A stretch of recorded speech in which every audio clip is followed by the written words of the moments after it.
जिल्हा बीड येथे श्रीयंत्र पूजनाचा कार्यक्रम आहे। त्या श्रीयंत्र पूजन संचाचं परमपूज्य गुरुमाऊली लोकार्पण करतायत। टाळ्यांच्या जोरदार गजरामध्ये आपण स्वागत करूया। परमपूज्य गुरुमाऊली आपल्या अमृततुल्य हितगुजाला प्रारंभ करीत आहेत। उपस्थित सर्व भाविक आणि सज्जन, समर्थ सेवेकरी, आज 5वा शनिवार आहे आणि प्रति शनिवारी आपण राज्याच्या सीमारेषा ओलांडून इथे होणाऱ्या बहुविध उपक्रमांपैकी भैरवचंडी असेल, श्री गुरुचरित्र वाचन मनन पठन असेल, यासह विविध प्रशिक्षण असतील। या बहुविध उपक्रमाला आपण अमूल्य वेळ खर्ची घालून आज सुमारे 275 गुरुचरित्र वाचक इथे उपस्थित आहेत। त्यांना मनापासून धन्यवाद आहेत। एरवी आपणाला 7 दिवस गुरुचरित्र वाचणं सर्वांना अशक्य आहे, तथापि केवळ इथे आणि गाणगापूर, पिठापूर, वाडी या ठिकाणीच फक्त आपणाला एकदिवसीय पारायण करण्याची मुभा तथा संधी उपलब्ध करून दिलेली आहे। त्याचबरोबर नवनागापूर इथून 40 सेवेकरी आलेले आहेत, त्यांनाही मनापासून धन्यवाद आहेत। त्यानंतर विदर्भात होणाऱ्या बहुविध उपक्रमांसाठी काही जबाबदार प्रतिनिधी या ठिकाणी विदर्भातून आलेले आहेत। त्यांनी उभं राहून आपला परिचय करावा। त्यात आमचे दातेसाहेब असतील, सहारे साहेब असतील, उर्वरित 11 जिल्ह्यांची जबाबदारी विदर्भाला पुढे आणण्याची आहे आणि विदर्भात मोठ्या प्रमाणात हे स्वामींचं कार्य जनमानसामध्ये पोचलं जावं। तुकडोजींचे, गाडगे बाबांचे विचार पुन्हा एकदा त्याचं पुनरुज्जीवन विदर्भात व्हावं, हा या कार्याचा मुख्य हेतू आहे। आपणा सर्वांना मनापासून धन्यवाद आहेत। त्यानंतर 2 डिसेंबर ते 7 डिसेंबर या काळात मल्हारी नवरात्र आहे, खंडोबाचं नवरात्र आहे आणि सर्वच जण या नवरात्रामध्ये सहभाग घेण्यासाठी मोठ्या प्रमाणात राज्यात उत्सुक आहेत। महाराष्ट्राचं लाडकं कुलदैवत भगवान खंडेराव आहेत, त्यांचा हा मल्हारी सप्तशती ग्रंथ आमचे प्रतिनिधी आपणाला त्या ग्रंथाचा परिचय करून देत आहेत की जीवनामध्ये भेडसावणाऱ्या समस्यांपैकी मुलामुलींची विवाह हा एक महत्त्वाचा प्रश्न आहे आणि तो शीघ्रातिशीघ्र होण्यासाठी खंडोबाचेच पाय धरावे लागतात। जर पाय धरले नाही तर खेळ खंडोबा होतो प्रपंचाचा। म्हणून हा खेळ खंडोबा थांबवण्यासाठी खंडोबाचेच पाय धरावे लागतात। म्हणून कुटुंब प्रतिनिधींनी प्रति रविवारी या ग्रंथाचं एक पारायण केलं। माणसं माणसात राहतात, अन्यथा आपण बघता बाप घरात असला तर बेटा बाहेर जातो, बाप लेकांचं सुद्धा जमत नाही। अशा वेळी समजून घ्यायचं कुठेतरी खंडोबाचं ऋण आपल्या खात्यावर, डोक्यावर आहे। म्हणून वर्षातून एकदा तरी आपण खंडोबाच्या मूळ ठिकाणी जाऊन त्यांचा सन्मान करावा। सन्मान करणं म्हणजे काय? त्यांना प्रिय असणारं एक धोतरपान आहे, एक उपरण आहे, 1.25 पाव हळद आहे, पूर्णा वर्णाचा नैवेद्य आहे। या व्यतिरिक्त अन्य काही करण्याची तशी गरज नाही। सामान्य लोकांच्या खिशाला परवडणारी बाब खंडोबाच्या सन्मानात असताना देवीचा सुद्धा त्याचप्रमाणे आपण सन्मान करावा. मागे आपण नवरात्र केलं आश्विन महिन्यात, आता पुढील महिन्यात सुद्धा शाकंभरी नवरात्र आहे. त्यावेळी नवरात्रात देवीच्या मूळ स्थानावर गर्दी करण्याऐवजी एरवी आपण जाऊन भगवतीला अपेक्षित असणारं हिरवी साडी, हिरवा खण, ओटीचं सामान, पुरणाचा नैवेद्य, 11 अलंकार, हे भगवतीला अतिप्रिय आहे. हे जर आपण भगवतीच्या मूळ स्थानावर पोचवले, तथा इथे 4 शक्तिपीठं आपल्यासाठी इथे हजर झालेले आहेत असं म्हणायला हरकत नाही. या ठिकाणी महाराष्ट्रातली प्रमुख जी 4 शक्तिपीठं आहेत त्यात सप्तशृंग आहे, तुळजापूर आहे,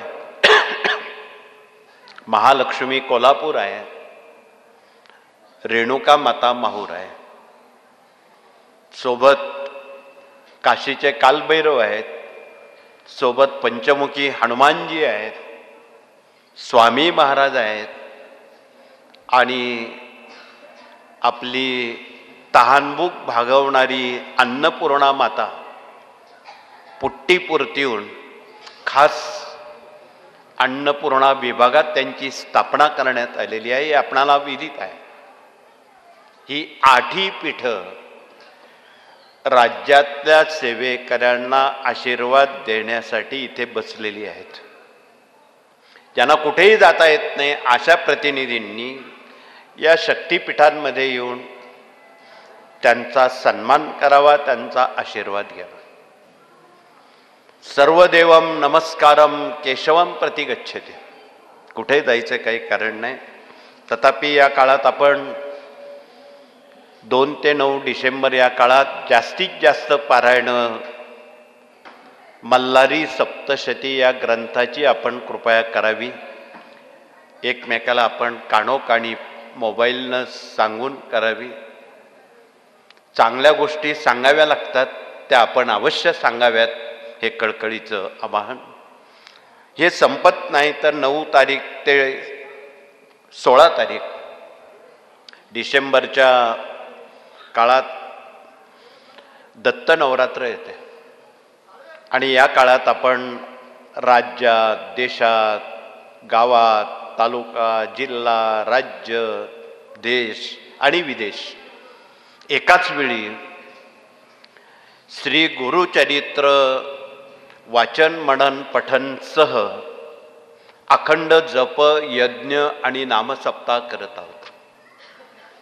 म्हणून जी साप्ताहिक केंद्र आहेत, जी दैनिक केंद्र आहेत, त्यांनी यथाशक्ती जास्त संख्येनं जनतेला, सेवेकऱ्यांना प्रवाहित करावं आणि त्यांच्याकडून श्री गुरुचरित्र वाचनात सहभाग करून घ्यावा. सोबत ज्यांना ज्यांना शक्य आहे त्यांनी प्रहरे दिवसाचे भगिनींनी करावेत, रात्रीचे प्रहरे पुरुषांनी करावेत. खरं तर वाचना इतकंच सामर्थ्य प्रहऱ्याचं आहे. आणि गेल्या 60-70 वर्षामध्ये ज्यांनी ज्यांनी प्रहऱ्यात भाग घेतले, रात्रीचे असेल, दिवसा भगिनींचा असेल, त्यांना 7व्या दिवशी त्यांच्या मनोकामना पूर्ण झाल्याची पावती मिळालेली आहे. खरं तर त्यात चढाओढ लागते. 2 तासाचा प्रहर असतो, पण काही केंद्रांमध्ये खूप गर्दी असल्यामुळं तो आता 1 तासावर येऊन ठेपलेला आहे. आणि काही केंद्र त्यांना महत्त्व नाही, तिथे रात्र रात्र दिवस दिवस 1-1, 2-2च माणसांवर वेळ भागवावी लागते. हे आपण ही बातमी नीटनेटकी जनतेपर्यंत पोचली तर प्रहरे वाट्याला सुद्धा येणार नाही. म्हणून आपण त्याकडेही आयोजकांनी कृपया सहानुभूतीपूर्वक लक्ष घालावं आणि प्रहऱ्याची सेवा जे काही अनपढ लोक आहेत त्यांना जास्त संधी द्यावी, ज्यांना लिहिता वाचता येत नाही. त्यांना अवश्य संधी द्यावी हे कळकळीचं आवाहन. त्यानंतर 6 डिसेंबर शुक्रवारी आदिवासी बांधवांना शालेय साहित्य, साड्या, ब्लँकेट, किराणा साहित्य वाटप आहे. खरं तर ह्या बाबी गरजूंना द्याव्यात, ज्यांना खरंच गरज आहे त्यांना द्याव्यात. ज्यांचं पोट भरलेलं आहे त्यांना तुम्ही जेवायला देणं ते योग्य ठरणारं नाही. म्हणून असे गरजू समाजात खूप आहेत, मध्यमवर्गीयांमध्ये आहेत. त्याचाही आपण मागोवा घ्यावा आणि त्याप्रमाणे आपण हे सर्व करत असताना 7 डिसेंबरला चंपाषष्ठी आहे. खंडोबाच्या नवरात्राची सांगता आहे. त्या दिवशी खंडोबांना प्रिय असणारा नैवेद्य नवी वांगी, नवा कांदा, त्याचं भरीत हे त्यांना अतिप्रिय आहे. पूर्णावरणाच्या नैवेद्यामध्ये भरीताचा समावेश आहे. आणि राज्यामध्ये खंडोबाचा हा प्रसाद घरोघरी तथा सर्वत्र करण्याची एक प्रथा आहे. म्हणून आपण हे न विसरता या सर्व बाबी कराव्यात. 15 डिसेंबरला दत्त जयंती आहे आणि पहिले 7 दिवस आपण गुरुचरित्र वाचून दत्त जयंतीच्या दिवशी ठीक दुपारी 12:39 श्री गुरुचरित्र अध्याय 4 आपण वाचन करणार आहोत. त्या दिवशी 10:30ची आरती होणार नाही. त्या दिवशी आरती श्री गुरुचरित्र 4 अध्याय वाचल्यानंतर होईल. ती पण आपण स्मरणात ती गोष्ट असू द्यावी. त्यानंतर 21 डिसेंबरला भैरवचंडी आयोजन केलेलं आहे. 22 डिसेंबरला एकदिवसीय नवनाथ पारायण आयोजित केलेलं आहे. 28 तारखेला 4था शनिवार मासिक महासत्संग आहे. 29 डिसेंबरला सर्व शास्त्रांचं प्रशिक्षण आहे.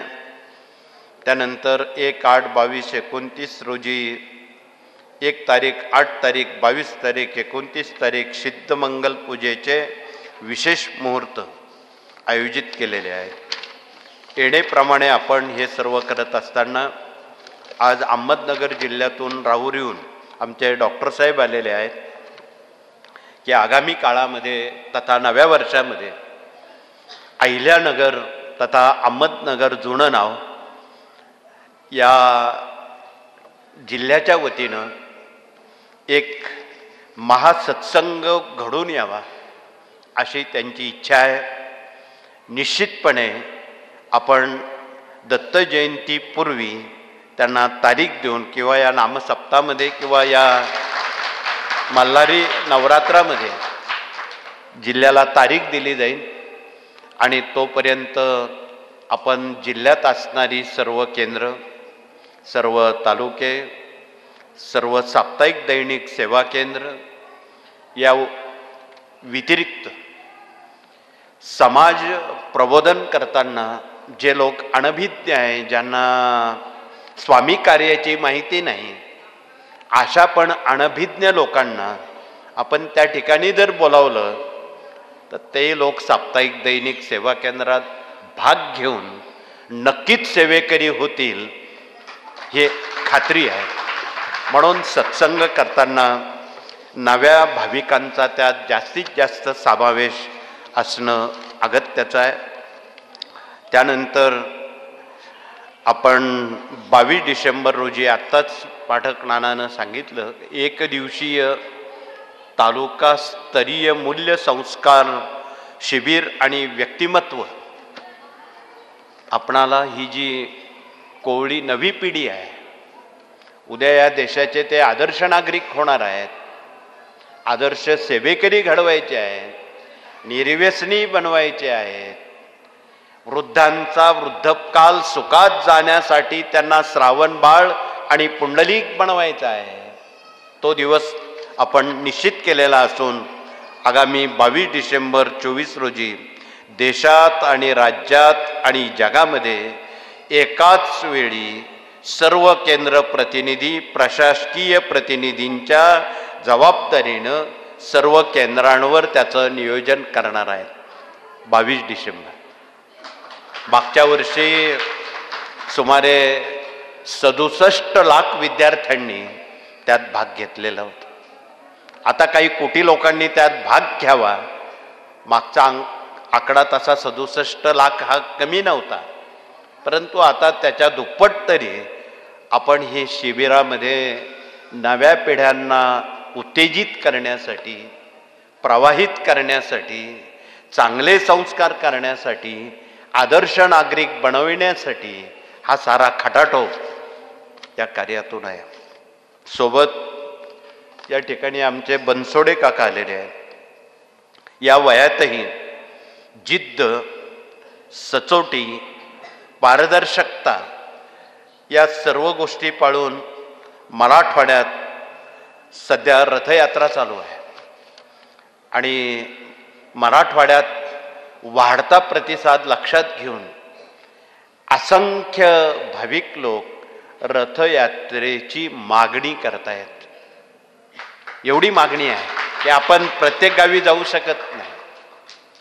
मराठवाड्यात प्रत्येक जिल्ह्यात किमान 1000 गावं वाड्या आहेत आणि सर्व ठिकाणी रथयात्रा पोचवणं, ग्रामाभियान राबवणं, जनतेला स्वामीमय बनवणं, अनेक धर्माचे अनेक विचाराची माणसं स्वामीमय करणं, त्यांच्या प्रपंचात त्यांच्या सुखदुःखात आपण सहभागी होणं, या साऱ्या व्यापक संकल्पना या कार्याच्या रथयात्रेतून आहे।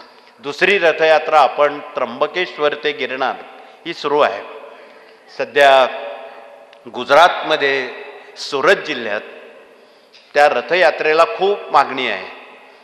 कदाचित अजून काही वर्ष गुजरातमधून रथ बाहेर येत नाही, एवढी मागणी आहे। प्रत्येक गाव पेटून उठलेलं आहे की आमच्या गावी रथ आला पाहिजे, आमच्या गावी रथ आला पाहिजे। आणि गुजरात राज्य तसं मोठ्या प्रमाणात शाकाहारी आहे, आध्यात्मिक आहे, त्यामुळं फारसं सांगण्याची आवश्यकता पडत नाही। म्हणून गुजरात राज्यात सुद्धा वाढता प्रभाव आणि प्रतिभा रथयात्रेची मोठ्या प्रमाणात बघायला मिळत आहे। त्या दृष्टीनं आपण महाराष्ट्रातल्या लोकांनी निश्चितपणे हा जो रथयात्रा चालू आहे ती रथयात्रेत प्रत्येक जिल्ह्याचा सहभाग असणं आवश्यक आहे। आगामी काळामध्ये मराठवाडा झाल्यानंतर विदर्भाचा नंबर आहे, म्हणून विदर्भवासियांनी आत्तापासूनच रथयात्रेची पूर्वतयारी करावी। 11 जिल्हे फिरायला रथयात्रेला किमान 1 वर्ष तरी लागू शकेल।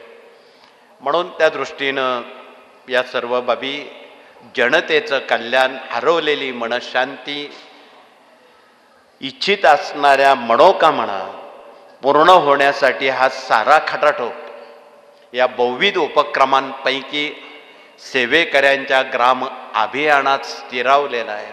त्यातला पहिला विभाग मूल्य शिक्षण आहे, गर्भसंस्कार आहे, शिशुसंस्कार आहे।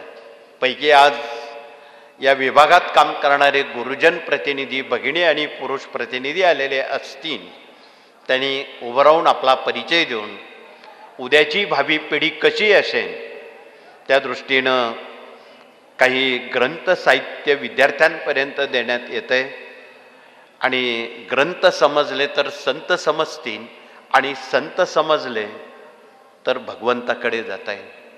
म्हणून अशी मौल्यवान ग्रंथ या कार्यातून आपल्या हाती देण्याचं हे प्रयोजन आहे। त्यातून माणसं घडली जावीत, कार्यरत व्हावी। केवळ आपल्या समस्या सुटल्या म्हणजे घरी बसणं हे उचित नाही, दिव्यानं दिवा लावणाऱ्या माणसांची गरज आहे। म्हणून त्या दृष्टीनं आपण यात कार्यरत व्हावं। या मूल्य शिक्षणाच्या वतीनं आपणा सर्वांना शुभेच्छा आहेत। पुढचा विभाग प्रश्न उत्तर आणि मार्गदर्शक प्रतिनिधी आलेले असतील, त्यांनी देखील उभं राहून आपला परिचय देऊन आम जनतेमध्ये मनशांतीचा मोठा प्रश्न आहे, अनेक समस्या आहेत। मुलं हट्टीपणा करण्यापासून तर मुलामुलींची लग्न, विवाह, शेती, उद्योग, व्यापार, व्यवसाय, अपत्य, डोक्यावर कर्ज, अनेक असाध्य आजार, या सर्व बाबींचा समावेश आहे. म्हणून त्यातून योग्य मार्गदर्शन आमचे प्रतिनिधी विनामूल्य या मार्गदर्शनातून करत असतात. त्यांच्या श्रमाचं आपण चीज करावं आणि त्यात सहभाग घ्यावा हे कळकळीचं आवाहन. पुढचा विभाग या ठिकाणी विवाह मंडळ आलेलं असेल, त्यांनी परिचय देऊन बिना हुंड्यानं, बिना सोन्या नाण्यानं, अति अल्प खर्चानं मुलामुलींची विवाह करावीत, हुंडा न घेता. म्हणून या ठिकाणी विवाह मंडळ प्रतिनिधी आलेले आहेत आणि या विवाह मंडळातून आपणाला एक सामाजिक बोध, सामाजिक सद्भावना ही आपणाला कुटुंबहित, राष्ट्रीयहित यासाठीही आपण कृपया पोचवावं हे कळकळीचं आवाहन. म्हणून आपण बिना हुंड्यानं विवाह करावीत, बिना सोन्या नाण्यानं करावीत, रुसवे फुगवे, मान सन्मान अपमान कायमचे बंद करावेत, तरच भावी जीवन आपलं सुखी होईल यात संशय नाही. तर पुढचा विभाग या ठिकाणी कृषी प्रतिनिधी आले असतील, त्यांनी कृषी गीता दाखवून आपला परिचय करून कृषीचं अनन्यसाधारण महत्त्व शेतकऱ्यांपर्यंत पोचून वेगवेगळी प्रशिक्षणं, कारण आगामी काळात आपण दिंडोरीसह नाशिक जिल्ह्यात आणि नाशिक येथे आंतरराष्ट्रीय स्तरावर कृषी महोत्सव भरवत आहोत 6 फेब्रुवारीपासून. म्हणून आपण फेब्रुवारी महिन्यामध्ये एक आंतरराष्ट्रीय स्तराचं जगातून अनेक शेतकरी त्या उपक्रमाला मार्गदर्शन करण्यासाठी येणार आहेत आणि बळीराजा हा सर्वांगीण दृष्टीनं सुखावक आणि कर्तव्यदक्ष व्हावा त्यासाठी ही कृषी प्रदर्शनं, कृषी महोत्सव घेण्याचं हे प्रयोजन आहे. कृषीवर खूप बोलता येईल. पुढचा विभाग या ठिकाणी आरोग्य संविधान, इथे डॉक्टर लोक आलेले आहेत आणि असाध्य आजाराला सामोरं जाताना गेले अनेक दशक ही डॉक्टर मंडळी इथे आयुर्वेद विभागातून कॅन्सर असणाऱ्या रुग्णांना कॅन्सर मुक्त करतात. अर्थात बिना वेदना, बिना केमो, बिना शस्त्रक्रिया. आज जगात आणि देशात कॅन्सर प्रत्येकाच्या घराच्या उंबरठ्यापर्यंत येऊन पोचलेला आहे. त्याला कायमचं बंद करण्यासाठी आपण ही उपाययोजना घराघरापर्यंत जर पोचवली, थोडी औषधं ती कडू तुरट आहेत, परंतु तुमचा केमो शस्त्रक्रिया वाचवणारी आहे. म्हणून आपण त्याचा कृपया लाभ घ्यावा हे कळकळीचं आवाहन. त्यासाठी आपण एक आरोग्यधाम समोर गोशाळा असणाऱ्या जागेत मोरेदादा चॅरिटेबल हॉस्पिटल आकार घेत आहे. त्या ठिकाणी सध्या ते काम प्रगतीपथावर आहे.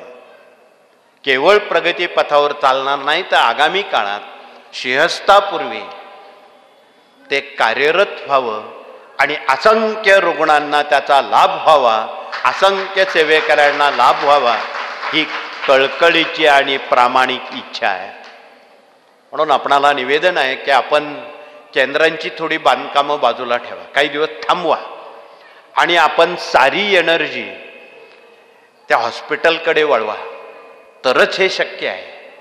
तरच असंख्य गोरगरिबांचा दुवा केंद्र प्रतिनिधी किंवा संबंधित सेवेकऱ्यांच्या खात्यावर तो जमा होणार आहे.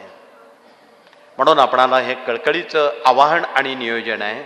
त्यात हॉस्पिटलच्या बाबतीत आपण आधी लगीन कोंडाण्याचं मग रायबाचं करावं ह्या म्हणीप्रमाणे आपण पुढचं नियोजन करावं हे कळकळीचं आवाहन. तर पुढचा विभाग या ठिकाणी वास्तुतज्ञ प्रतिनिधी आले असतील, त्यांनी परिचय देऊन वास्तुविषयक मोफत सल्ला, वास्तूमध्ये आपलं आरोग्य चांगलं राहावं. बऱ्याच घरांमध्ये किचनला काळ्या रंगाचा दगड लावलेला आहे, कडप्पा. त्याचा परिणाम काय झाला? असंख्य भगिनींना पाठदुखी, कमरदुखी, डोकेदुखी, आजारपण, न बरे होणारे आजार सुरू झालेले आहेत.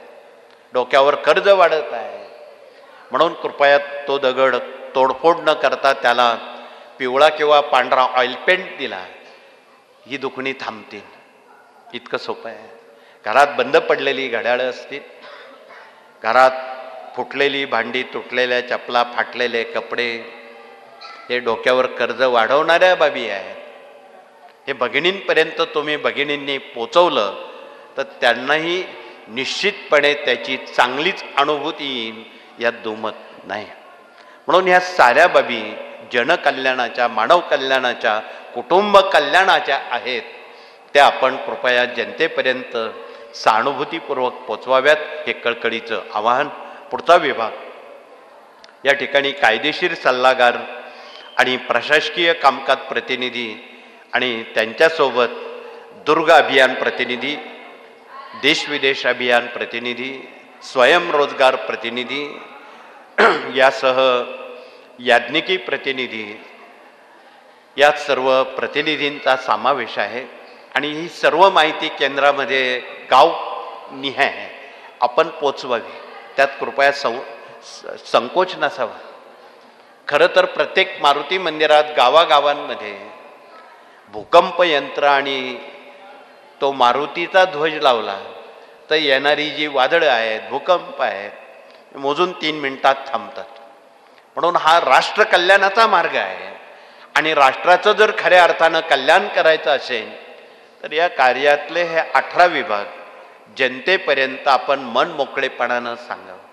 त्यात कुठलीही आडपाडदा, संकोच ठेवू नये, हे कळकळीचं आव्हान. शेवटचा विभाग, या ठिकाणी मराठी अस्मिता आणि भारतीय संस्कृतीत काम करणारा भगिनी वर्ग आलेला. ज्या भगिनी या ग्राम अभियानात आणि मराठी अस्मितेत काम करतात त्यांनी उभं राहून आपला परिचय द्यावा. तथापि आज गुरुचरित्र वाचता वाचता अनेक भगिनी काही समस्या स्वामींच्या चरणावर, कानावर घालण्यासाठी आल्यात. त्यात आज 2 समस्या भगिनी घेऊन आल्यात. एक, कुटुंबातली व्यसनाधीनता. काही कुटुंबातले सदस्य चोरून व्यसनं करतात, ती परोक्त बंद होण्यासाठी काही उपाय आहे का? आहे.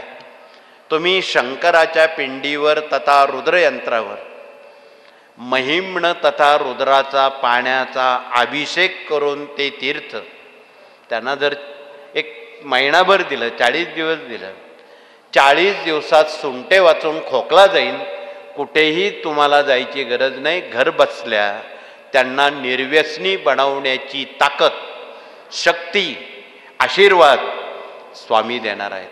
म्हणून आपण सहानुभूतीपूर्वक या बाबी भगिनींपर्यंत कृपया व्यसनमुक्तीसाठी पोचवाव्यात, हे कळकळीचं आवाहन. तर दुसरा प्रश्न, डोक्यावर वाढणारं कर्ज.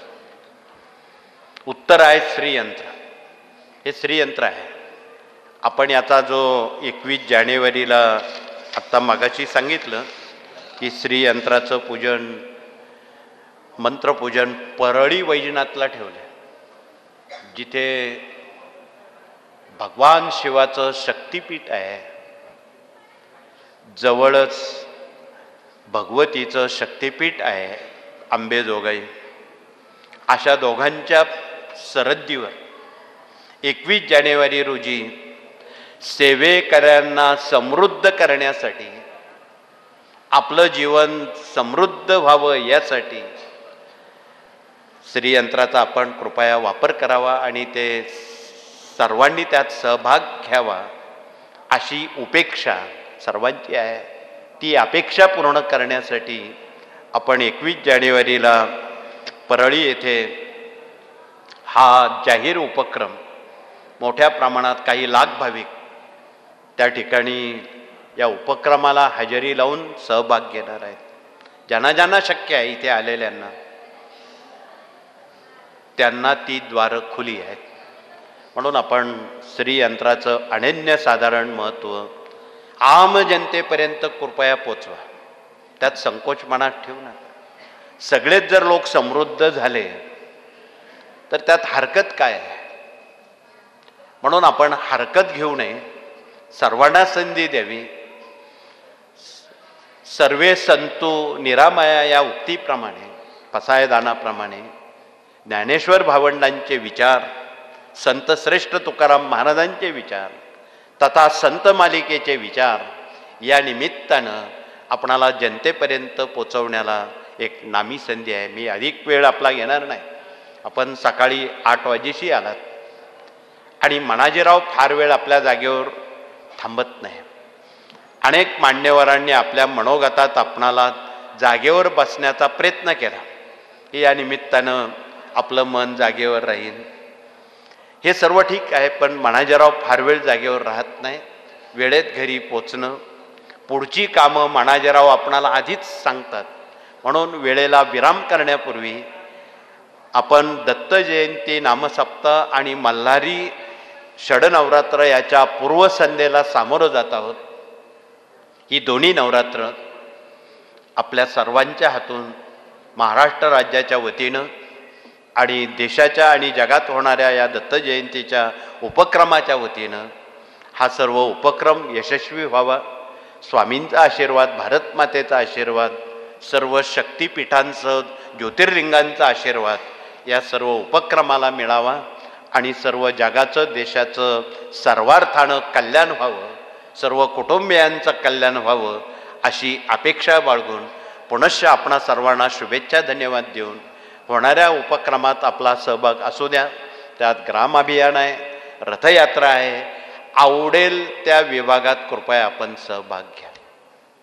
पडत्या फळाची आज्ञा समजून आपण हे काम करावं हे कळकळीचं पुन्हा आपणाला आवाहन करून पुन्हा एकदा आपणा सर्वांना मनपूर्वक शुभेच्छा देऊन आपण हात जोडून प्रार्थना करण्यापूर्वी नियोजनकार आपणाला पुढील माहिती देतील त्याप्रमाणे आपण करावं. पुन्हा एकदा धन्यवाद. श्री स्वामी समर्थ.